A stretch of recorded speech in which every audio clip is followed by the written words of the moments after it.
Last week, Vladimir Putin stated that confidence in the dollar, euro, and pound, in which you can make payments, store reserves, and nominate assets, has dropped. Appearing at the Eastern Economic Forum, EEF, in Vladivostok, as distinct from WEF, he noted that Russia is currently working to move away from such unreliable and compromising currencies.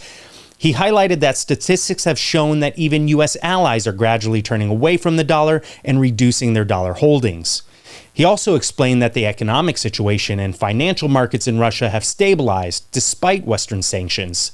Russia's steadily overcoming economic and tech aggression of the West, but acknowledged some sectors have been affected.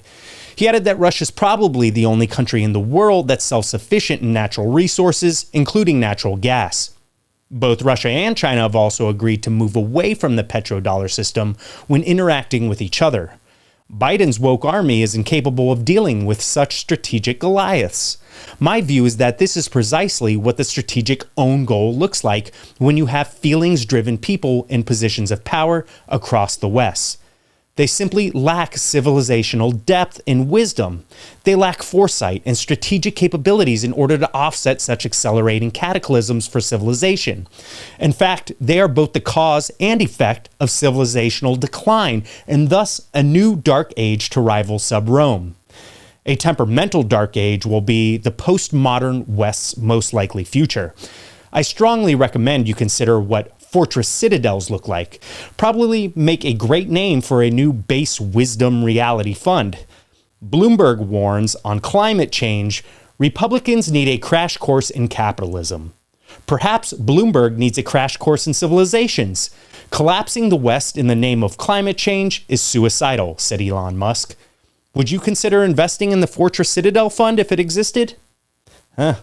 Russia's energy giant Gazprom said that China will start paying for Russian gas in ruble and yuan instead of US dollars. Putin trust in dollar, euro, pound has been undermined.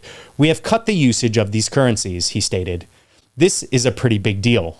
The petrodollar system, which came after the collapse of the Bretton Woods system in 1973, is one of the major drivers behind the US dollar keeping the world reserve currency status. When countries receive dollars for the oil they sell, this then benefits the U.S.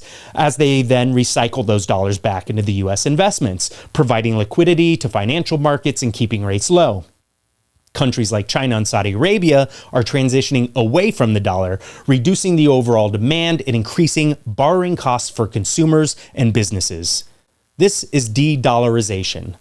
The war has pushed the West towards NATO and the East towards a new potential geopolitical superpower that significantly shifts the balance of world order and economic systems. The world as we know it is changing rapidly, and the transition will be painful. Strap in.